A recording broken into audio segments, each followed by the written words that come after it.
This is CBS News Chicago.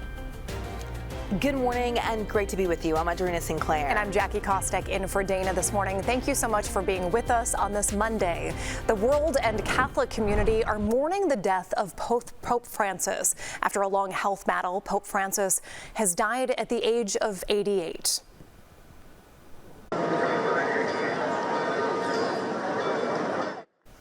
Those bells ringing 88 times in the Vatican to mark this loss. According to the Vatican, Pope Francis died just after midnight Chicago time. We awoke to the news that in Rome, our Holy Father, Pope Francis, Jorge Mario Cardinal Bergoglio, has passed. And here at home, Mass at Holy Name Cathedral, starting with that acknowledgement of the Pope's passing. We have coverage on the death of Pope Francis, including the reaction here locally. But let's begin with Naomi Ruckham live with the very latest. And Naomi, we've been talking to some leaders here of churches in Chicago, and they've really been talking about the significance of the timing of this the day after Easter. Right, Audrina and Jackie, good morning to you. A somber day for all folks in the world, not just Christians, but all who look to the Pope as a source of unity. And the world saw Pope Francis just yesterday as he made that very brief appearance, blessing a crowd of thousands from the balcony of St. Peter's Basilica for Easter. However, he was not able to give his own Easter message. Instead, it was delivered by an archbishop. But those in the crowd yesterday will feel the weight of having been there for Pope Francis's last public appearance mere hours before he passed. Crowds seen gathering outside of St. Peter's Basilica today following the death of Pope Francis. Carissimi. Cardinals announced the 88-year-old pontiff's death hours after he made his final public appearance during Easter Sunday services. Pater, et Filius. From a wheelchair on the balcony, he wished the throngs of worshipers a happy Easter. His final message, delivered by an archbishop, was an appeal for peace in Ukraine and the Middle East, with a call to address the humanitarian crisis in Gaza and for the remaining Israeli hostages there to be released. Doctors had recommended that the Pope rest after he spent 5 weeks hospitalized in February and March with bronchitis and pneumonia. So good to see you. Yesterday, U.S. Vice President J.D. Vance, a practicing Catholic, met with Pope Francis at the Vatican. On social media this morning, Vance wrote, "My heart goes out to the millions of Christians all over the world who loved him. I was happy to see him yesterday, though he was obviously very ill." The Pope often criticized the Trump administration over issues like immigration. I like to think of Francis as the disruptor Pope. He came here as a real outsider, having never studied or worked in Rome, and he really shook things up. A disruptor for change in the Catholic Church, described this morning by other world leaders as witty, warm, and a man of humility. Pope Francis railed against consumerism and individualism and insisted that unfair economic structures were a violation of human rights. In their announcement this morning, the cardinals at the Vatican said Pope Francis, quote, taught us to live the values of the gospel with fidelity, courage, and universal love, especially in favor of the poorest and most marginalized. Audrina and Jackie. Well, Naomi, we understand that Pope Francis is actually going to be buried outside of the Vatican, which is highly unusual. So where do we know he'll be buried, and why did he want to be buried there? Well, right, this is the first time in more than a century that a pope has been buried outside the Vatican. But Pope Francis will be laid to rest in the Basilica of St. Mary Major. It's one of 4 major papal basilicas in Rome. His choice reflects his admiration of an icon of the Virgin Mary that is located there. Just one additional way, even in his death, Pope Francis is charting his own legacy. He used to go there to pray before and after his trips for diplomacy. Audrina and Jackie. Naomi, thank you. And we're going to take a live look now at the Buenos Aires Metropolitan Cathedral in Argentina, the cathedral from Pope Francis's hometown. Christians around the world are now mourning history's first Latin American pontiff. And here at home, Asal Rezai live outside Holy Name Cathedral, where we're hearing from mourning Chicagoans and those showing up for Mass this morning. Asal. Yeah, Audrina, Jackie, I want to note that we just heard church bells here ringing for about 5 minutes straight at the end of the 8 o'clock Easter Monday morning Mass here at Holy Name Cathedral. We know so many people have been showing up for Mass here this morning for the holiday, but also because of this news of Pope Francis passing away. I want to quickly touch on a statement that was just released in the last hour by Chicago Mayor Brandon Johnson. He says in part, Pope Francis, the people's pope, will be remembered as a faith leader who gave voice to the voiceless. We will continue to learn from Pope Francis and take inspiration from the power of his moral clarity. And here's video of inside Holy Name Cathedral this morning. A picture of Pope Francis we know was placed at the altar. Pastors here leading Mass, sharing words about the Pope, what he meant to the church and his legacy. Remember your servant, Pope Francis, you've called from this life to yourself. I was very sad. He was out in Rome yesterday. He was wheeled around the Vatican. He gave the blessing to the world. He had audiences with our vice president, and we prayed for his recovery. And he just waking up, it was very, very sad. I was devastated because, I'm a very close Catholic, and Father Andy knows that I go to Mass every morning. We are all sinners, but he is very, like he said, walk like Jesus. And we've just learned Cardinal Blaise Cupich will hold a memorial Mass for Pope Francis right here at Holy Name on Wednesday at 10 o'clock in the morning. Anyone is welcome to attend. You do not need a ticket to get inside. The Mass will also be live streamed on the Archdiocese of Chicago YouTube page. And we know after Wednesday's Mass, Cardinal Cupich will attend the Pope's funeral and then conclave. I'm live in River North. That's all reside, CBS News Chicago. Estelle, thank you. And the White House also responding this morning, sharing this post on X saying, "Rest in peace, Pope Francis." And President Donald Trump shared this on his Truth Social account. "Rest in peace, Pope Francis. May God bless him and all who loved him." Turning now to our First Alert forecast and Laura Bannon. And Laura, it has been a dreary start to our morning as we take a live look outside. What's it looking like the rest of the day? Yeah, we're going to eventually break out here into some sunshine, but the winds are going to be a problem, at least in the short term. So far, we've seen some wind gusts as high as 40, 45 miles per hour. Winds remain strong, sustained at 30 out toward Midway. 51 for the current temperature. We've slipped off to the upper 40s. Waukegan and also O'Hare sitting at 49 degrees. We do get a little bit of afternoon warming, not much, going back to the mid-50s as we see some more sunshine and then lighter breezes going into the late day. Tomorrow brings us our first of many rain chances here this week. Couple of showers and thunderstorms. Our best chance for storms will arrive by Friday. We'll map out the rain and the warming temperatures here this week coming up. All right, Laura, thank you. Well, now we're getting an update on some of the local headlines with your nonstop news. We've learned one person is recovering after they were shot last night. This happened on a CTA Blue Line train. Police say this happened near the Racine Blue Line stop around 9:15 last night. They say officers found someone with a gunshot wound on their thigh after a shooting inside of the train car. Police say the person was taken to the hospital and is expected to recover. One man told us he was on the CTA to pick up his car before that shooting happened.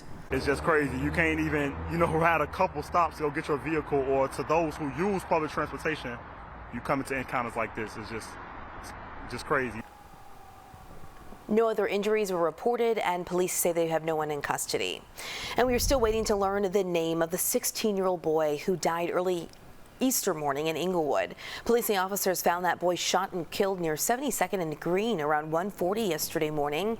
A witness had waved officers down, and police and officers then found the teenager on the ground. He'd been shot multiple times and was pronounced dead on scene.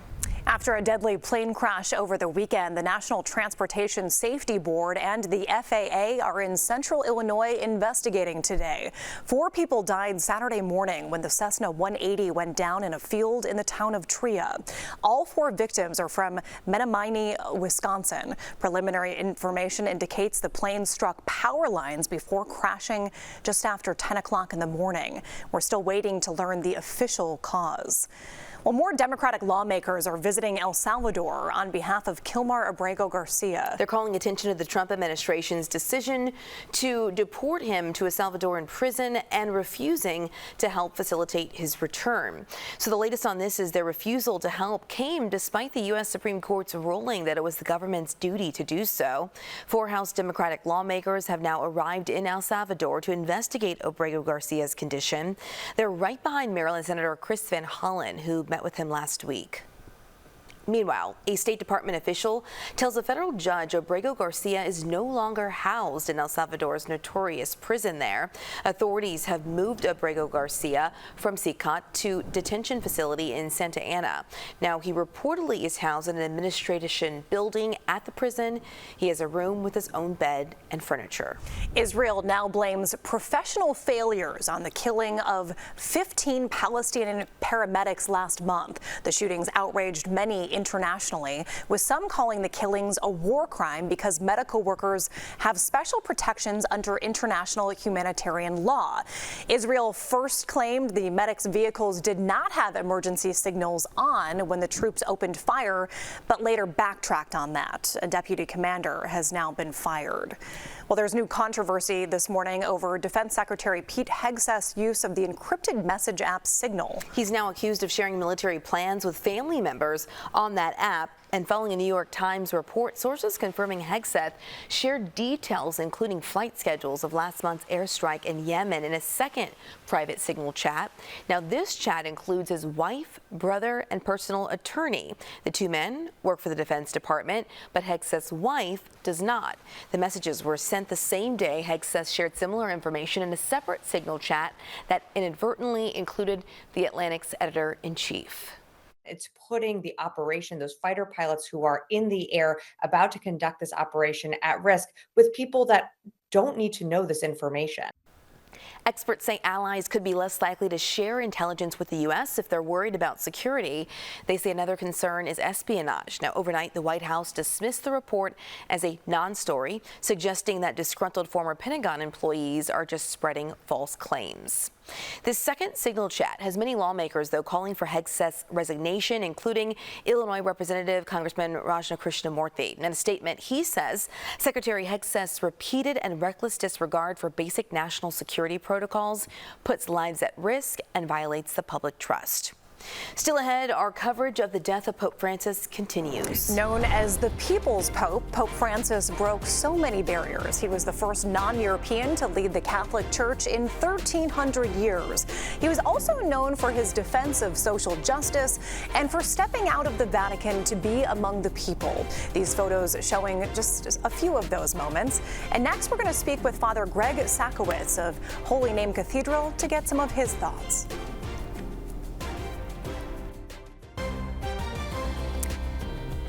Let's get right into breaking news that we've been following all morning long. Pope Francis died early this morning. History's first Latin American pontiff passed away at the age of 88, and now reactions to his death are pouring in.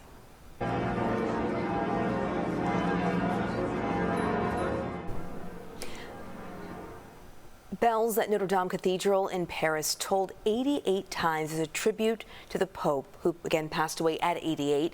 Back here at home, the Archbishop of Chicago announced he will preside over a memorial mass for the pontiff this Wednesday. It will be at 10 a.m. at Holy Name Cathedral. And joining us now, Father Greg Sakowicz of Holy Name. Good morning, Father. Thank you for joining us this morning. Good morning. Thank you. I know you shared that Cardinal Blaise Cupich reached out to you to share the news of the Pope's passing this morning. Can you talk about just your reaction this morning and also the timing of this?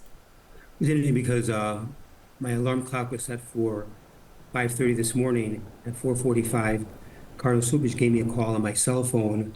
I knew it wasn't good news. And I said, "Good morning, Cardinal." And Cardinal Cupich said, "I just got word Pope Francis died."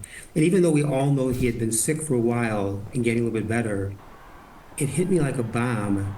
I was just such in total shock. Ironically, he waited until the day after Easter morn, today, part of the Easter season. And so someone could say, "Oh, what a coincidence that Pope Francis died after Holy Week."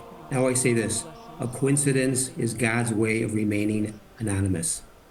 Father, we've talked a lot this morning about Pope Francis actually going against doctors' orders to be among the people during Holy Week, and in particular yesterday for Easter Sunday. What does that say about who he was and what his legacy will be? He was such a people pope. He loved people, and he just loved being with them. And so the fact that he spent most of Holy Week with people doesn't surprise me. This is who he was. He didn't want to stay in his room. He didn't want to be in private. He wanted to be among the people, and knew his health wasn't good, but he trusted his life to God. So in many ways, he died what he loved doing, serving the people of God, not only by word, but by his example. And speaking of the people of God, I know there's been masses at Holy Name this morning, and there will be throughout the week. We're just hearing about this special mass on Wednesday. What is your message going to be to those coming to you mourning the loss of the Pope today and really for the days and weeks to come? It really connects to the whole Easter message that with resurrection yesterday, he who was thought was dead, Jesus, lives forever. So I always say this, death does not have the last word. And resurrection means new life, new beginnings. But when you hear about someone who dies, it always connects in your own life with a mother who passed away, a father, a spouse, a child. And so death always services deep feelings, no matter who we are or how old we are. I always say this, the more you love someone, the harder to say goodbye. So we are people who live in resurrection hope, the promise of new life. So that, again, death does not have the last word at this moment. Father, we've talked so much about how Pope Francis was a modernizer of the Catholic Church. We had a story with our Nora O'Donnell earlier this morning where she asked him last year, when you look at the world, what gives you hope? And his answer was everything. What stays with you about how he led his life? I think what stays with me is he lived in hope, he trusted God, and is always asking for the very best of us, especially among the poor, the marginalized, the immigrant. He would always say, to love this world back into life. And he knows about the hardships, about tragedy, brutality, death, war, what's going on. But he said, to live the Jesus message is to live as a people of hope and not despair, but to be able to trust God who is with us at all times. Father Greg, thank you for joining us this morning, just hours after we learned here in the U.S. of the Pope's passing. We appreciate you being with us. Thank you. Thank you, and God bless both of you and the listeners. Oh, thank you so much. Thank you. And we're going to send things over to meteorologist Laura Bannon now for a look at our windy Monday forecast. Oh my goodness, yes, we had some intense winds in the last couple of hours, near 50 miles per hour being reported at some of the airports. Midway, a wind gust of 48 miles per hour, O'Hare 45, and also Waukegan. Sugar Grove had a wind gust of 41. Our winds are still high and expected to stay high at least for a couple more hours as low pressure eventually slides on east and gets on out of here. But we're on the backside here with a cold front that came through that's going to keep those wind gusts at least elevated from now until the early afternoon. So those wind gusts expected anywhere between 30-35 miles per hour, eventually relaxing through the overnight hours, and we'll get a break in that department. Today's high a little on the tricky side. We've cooled off to the low 50s. By afternoon, we get back to 56. We get some more sunshine. Easily could get close to 60 by the later part of the day. But we're cool now, mid 50s by the late day, and then by tonight falling off. We go down through the 50s, down to the 40s by tomorrow morning. 43 degrees for the overnight low. Then tomorrow, a high near 70 degrees. We do have a small chance to see a couple of showers and thunderstorms, mostly after 11 o'clock and mainly off toward the north along the Illinois-Wisconsin state line. So we could see a couple of showers and thunderstorms even going into the later part of the evening before we see at least these periodic chances for showers, a couple of thunderstorms through Wednesday and Thursday. No one day looks like it's going to be a washout, but our better chance for rain, where I do have a little bit better way of coverage, comes this way on Friday. Highs low to mid 70s Wednesday, Thursday, Friday. We're cooling off here this weekend with cooler lakefront readings both Saturday, Sunday. Saturday 60 degrees, warmer on Sunday with a high of 65. But today, one of the cooler days, will be warmer for the rest of the week. Back to you. All right, Laura, thanks so much. Thank you. Sorry, Thank Audrina. you, Laura. Stepping on your toes. I'm sorry. Well, next, you don't need to be picture perfect. Today's Mental Health Minute, how coloring outside the lines, which is always tough for me, can free your spirit. I can't wait to hear about that.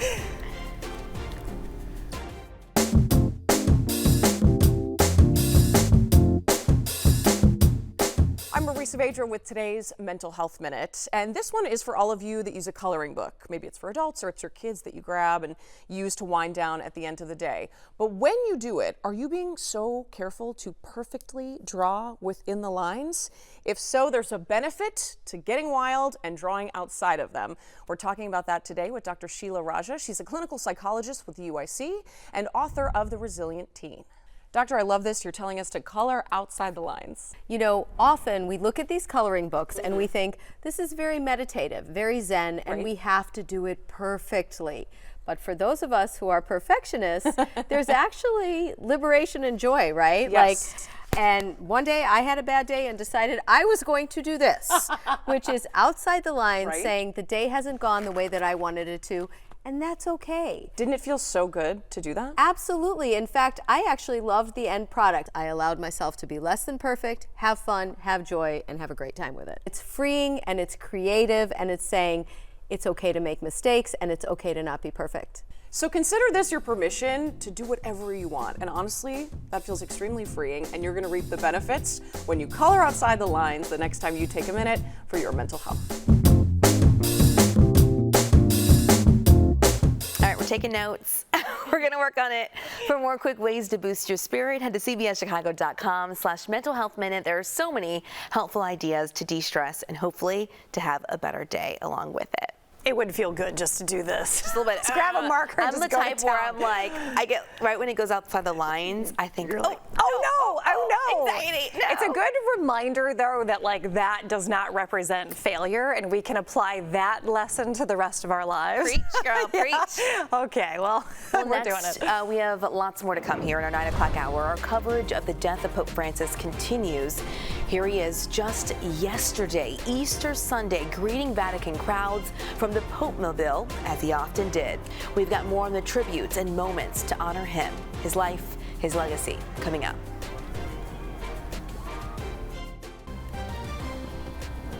This is CBS News Chicago. Good morning and good to be with you. I'm Audrina Sinclair. And I'm Jackie Kostek in for Dana this morning. It is 9:30 on your Monday morning. Thanks so much for sticking with us. Breaking this morning, the world mourning the death of Pope Francis. The Catholic leader passed away early today, just one day after making a final public appearance on one of the holiest days of the year, Easter Sunday. May he rest in peace with God. Here at home, local churches paying their respects. At Holy Name Cathedral, a portrait of Pope Francis, right here, is at the front of the Mass as it's being held. We've got a look at reaction and what's next, but let's start with Asal Razai, who is live now outside Holy Name. And Asal, I know that you've seen many mourners coming into Mass on this Easter Monday. Good morning to you. Yeah, good morning, Jackie, Audrina. Easter Monday morning Mass, several of them happening here this morning. We know many people were gathering inside not only for the holiday, but now also for the passing of Pope Francis.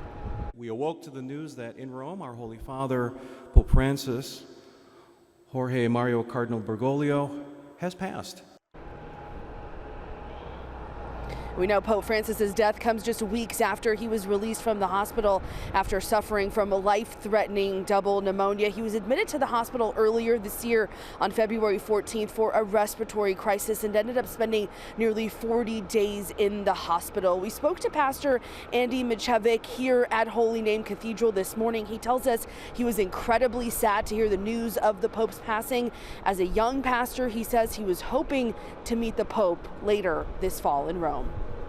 I hope we continue to put the gospel into action by serving others, by not building walls, but building bridges, by being people of encounter, of inclusion, and of hope.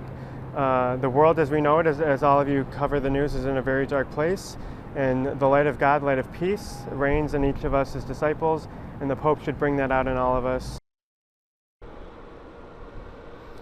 And Audrina, Jackie, this morning we've learned that Cardinal Blase Cupich will hold a memorial mass for Pope Francis here at Holy Name on Wednesday morning at 10 o'clock. You will not need a ticket to attend that service. The mass will also be live streamed at the Archdiocese of Chicago YouTube page. And we've also learned that after Wednesday's mass, Cardinal Cupich will head to the Pope's funeral, followed by conclave. Live in River North, Asal Razai, back to you. Asal, thank you so much. We know that Pope Francis's death has triggered a 9-day period of mourning in the Vatican. Marissa Perlman joining us live from St. Pius and Pilsen. Marissa, you're explaining more of what happens over the next several weeks as church leaders pick the next pope. That's right. Good morning to you both. Yeah, and though Pope Francis has requested some changes in how he will be remembered, there certainly is expected to be plenty of ceremony and ritual in the coming days as nearly 1 billion people around the world begin to remember and honor the people's Pope.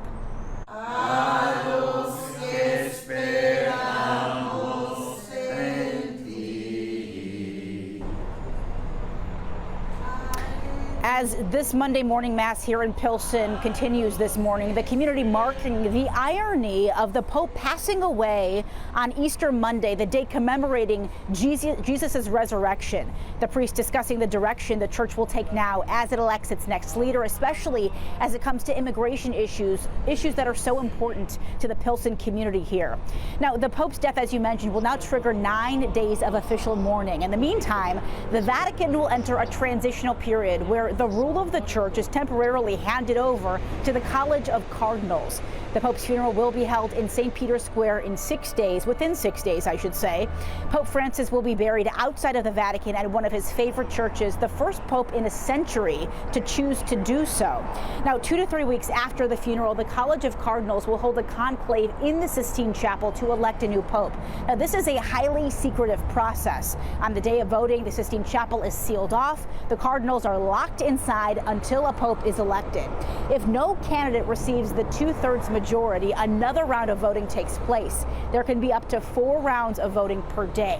Now, the conclave that elected Pope Francis in 2013 took just 24 hours, but the process can run longer. For example, a 13th century conclave took nearly 3 years. So we will be watching for that smoke signal to rise above the Sistine Chapel. Again, black smoke signals that there is no Pope yet. White smoke means that there is a new Pope that has officially been elected. Now, again, for now, the community here at home in Pilsen looking forward to that process. They say they're going to be following that very closely. For now, we're live in Pilsen. I'm Marissa Perlman, CBS News Chicago. Back to you. As so many people around the world will be. Marissa, thank you for your time this morning. And tributes are, of course, pouring in from Catholic leaders as people around the world go into that 9 days of mourning. And as for that reaction, let's start with the Archbishop of Chicago, Cardinal Blase Cupich. He says, in part, as we mourn his passing, I ask that God comfort us, but also strengthen us to remain steadfast in carrying on the work of restoring our church's place in the world as a source of hope and an advocate for those in need. He's looking out at all of us and he says, God forgive you for what you did. So there was a humility and a sense of humor there from the beginning. Those were gifts that he had. He'd be the first to admit, you know, when you think of the towering intellects of John Paul II and Benedict XVI, he'd be the first to admit that perhaps the abundant gifts that God had given him were evident elsewhere, in his simplicity, in his humility, in his easygoingness. You were just hearing from the Archbishop of New York. That's Cardinal Timothy Dolan. He was supposed to leave for Rome tomorrow. Pope Francis has invited him and many others from around the world to visit the city of Peter and Paul. He'll still leave tomorrow on that pilgrimage, now calling it a providential opportunity. Let's turn now to our first alert forecast one more time with meteorologist Laura Bannon. Laura, good morning once again. Hey, good morning. Now we've got lots of clouds and some sunshine on the way for the afternoon. Our winds, though, will remain strong from now until the early early afternoon. Once this low pressure moves off toward the east, that's going to give us some lighter breezes heading into the late night into tomorrow. Lots of clouds now here across Chicago and a cooler feel from earlier just a couple of hours ago. Upper 40s, Waukegan and Aurora, it's 48, 48 currently O'Hare, and Midway at 51. This afternoon, as we get some more sunshine, we expect these temperatures to go back up into the middle upper 50s, possibly close to 60 degrees. So it's definitely an up and down forecast in the short term. Today, one of the cooler days. We are starting a warming trend, which eventually we get back into the 70s. We've got several days at 70+ degrees. We'll talk more about that warming trend coming up right after the break. It is 9:39. We want to get to some breaking news from overnight. A woman has now been charged with aggravated battery after a stabbing attack inside a restaurant in South Deering. This happened Saturday around 12:30 in the morning. It was the Sharks Fish and Chicken there. Officers tell us 22-year-old Maria Gates of Chicago stabbed and seriously hurt a man and woman. Police said another woman was involved in the attack as well. She and Gates were arrested at the hospital because they drove themselves there. They were also injured that morning. The victims are expected to recover. And more than 7 years later, a Chicago family will have their day in court today after police wrongfully raided their home. This all comes after a years-long investigation by our Dave Savini sparked police reforms and changes to state laws. Chicago police are what? The Mendez family is suing the city of Chicago and the police officers involved for violating their civil rights and traumatizing them. At the time, Peter Mendez was only 9 years old. He's now a teenager in high school and will testify in front of those officers who were in his family's apartment that very day. It's my word against theirs, but there's the truth, which is the right truth, and that's my truth. The CBS News investigation found Chicago police took an informant's bad tip on a suspected drug dealer and never verified the address was correct. Pretrial court documents show both parties will have a discussion this morning to discuss settling this case before that trial is set to begin. Tossing now to meteorologist Laura Bannon and our first alert forecast. Yeah, cloudy skies and a windy morning out there. Today is one of the cooler days, and especially at this point now, we've been watching falling temperatures throughout the morning hours with a cold front. We do start a warming trend once we get past today. Tomorrow, too, a couple of showers and thunderstorm chances, and that's going to be the trade-off with the warming trend that we have here this week as we get through the near 70 tomorrow and eventually 70s through Wednesday, Thursday, and Friday. Comes along with some off and on shower thunderstorm chances. Now around the country right now, low pressure brought that cold front and those harsh winds here this morning. Still really windy with some gusts over 40 miles per hour, but we have these sustained winds coming in from the southwest west at the hour, sustained at 23 miles per hour. So as that low pressure moves off toward the north and east, winds will only start to relax through the late day and going into tonight. That forecast showing those wind speeds elevated from now until about 3 o'clock. By 6, we start to see those winds backing off, and especially into tonight, we'll be turning mostly light by tomorrow morning. Now 56 degrees here this afternoon. We're down to the upper 40s near 50 at the hour, but we'll see temperatures warm up through the mid 50s through the later part of the day today. The high was earlier this morning. That was right around 60 degrees. So it's an up and down forecast for the next 24 hours. Tonight, we're going down to 43 degrees for the low. Chilly start to tomorrow, but a nice improving forecast for the afternoon. High near 70 degrees. There's a small chance for some showers and thunderstorms. Most of that storm activity stays farther off toward the north along the Illinois-Wisconsin state line here. And we do keep some periodic showers and storms throughout the rest of the day. And again, Wednesday, Thursday, small storm chance there, but our best rain chance will come this way on Friday. That's when we get some better coverage there. So a 50% chance for scattered storms on Friday. Weekend, no rain, no thunderstorms. Just a cooler feel, especially after this week. Saturday, a high of 60 degrees, 65, and cooler near the lake on Sunday.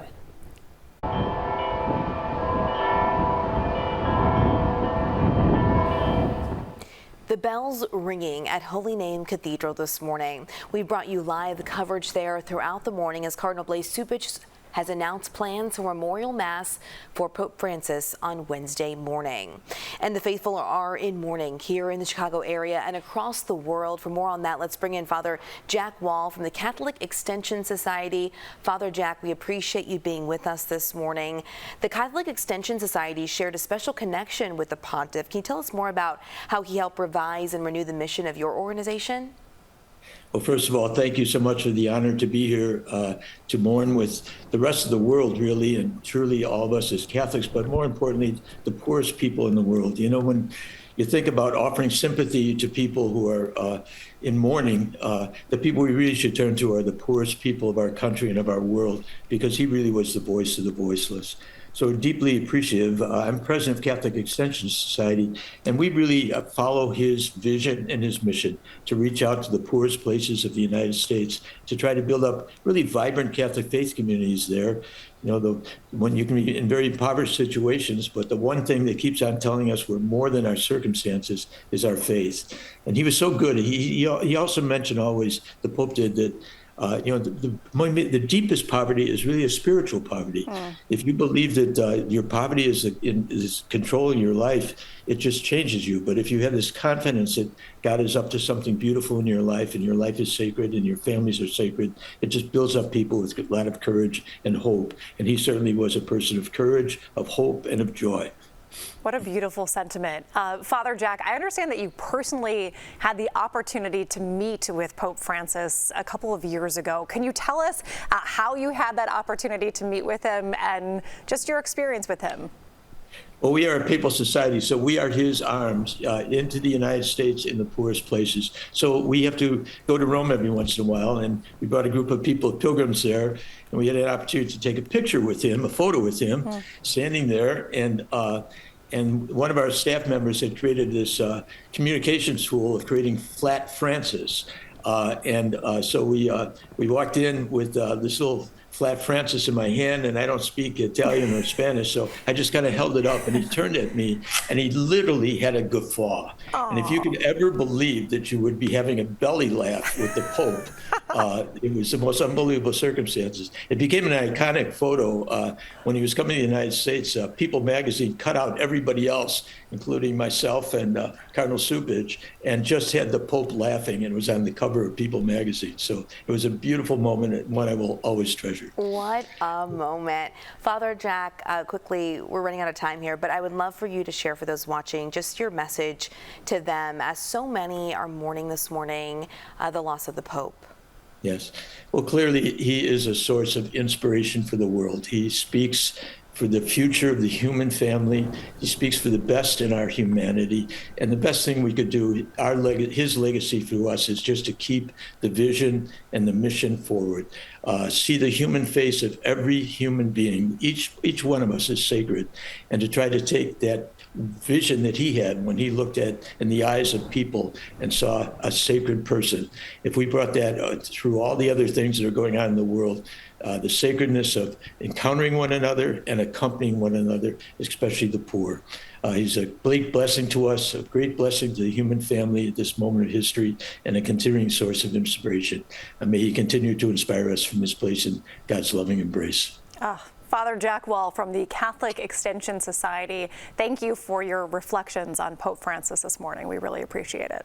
God bless you and your ministry, too. Thank you. Thank you. Let's head back out live to the Vatican, where we have seen large crowds gathering and moving through after the announcement this morning of Pope Francis's passing.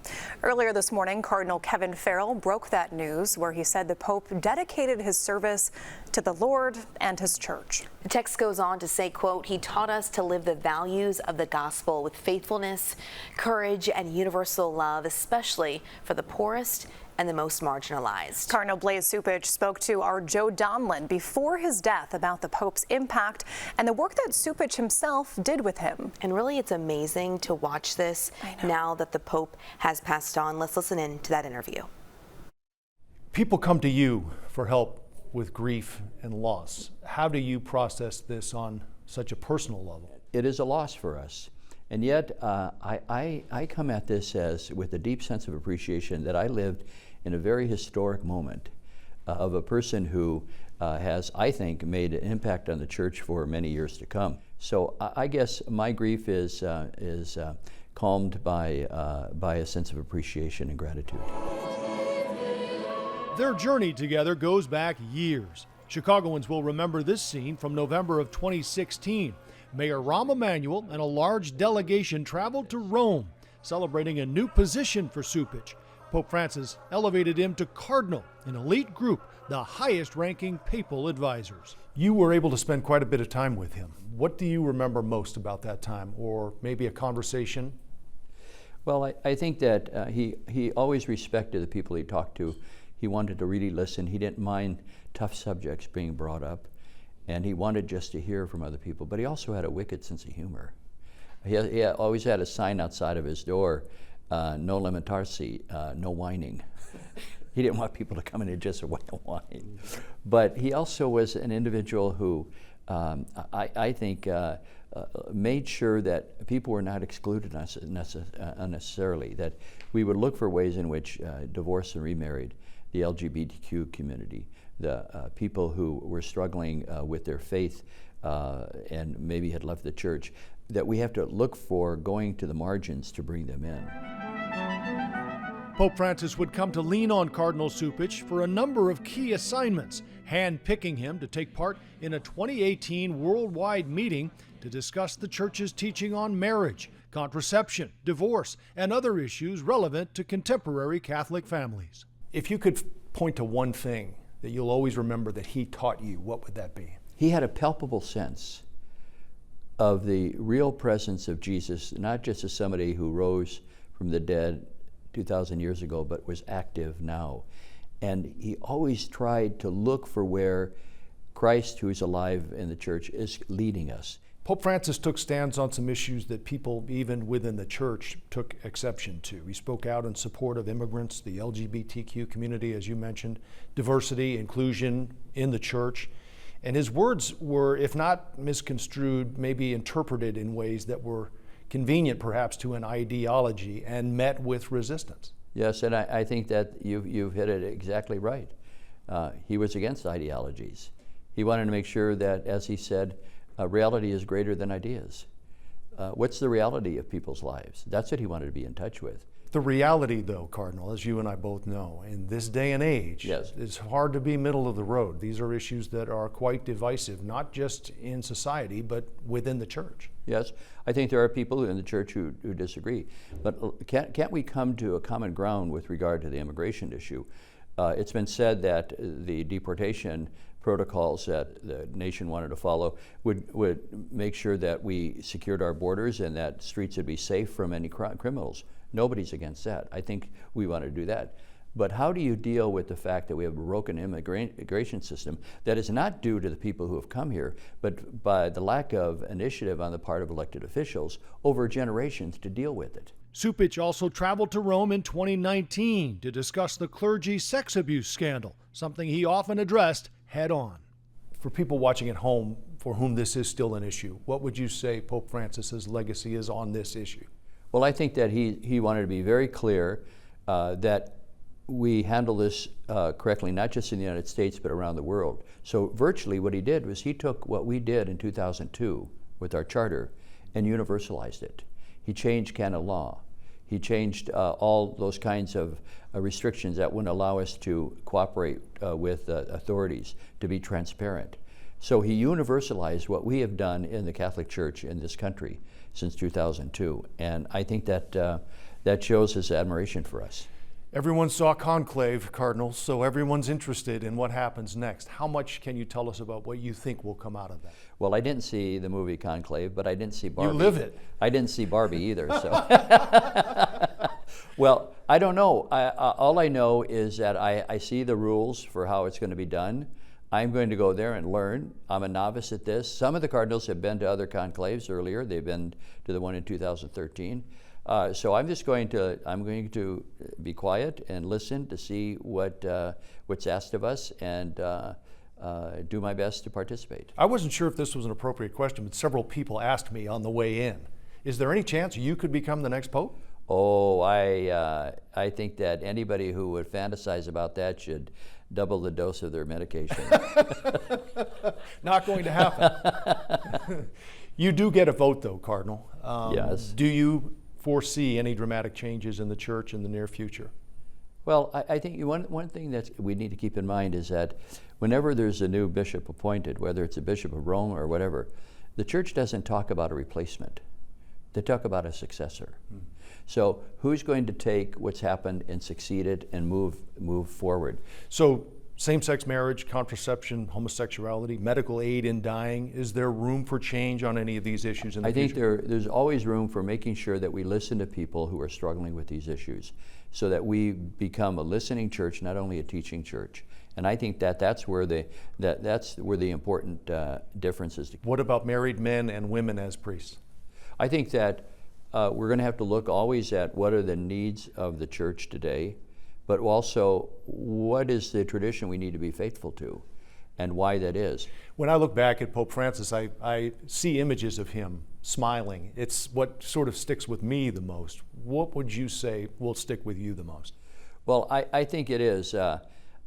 He's a regular person. He's a regular guy.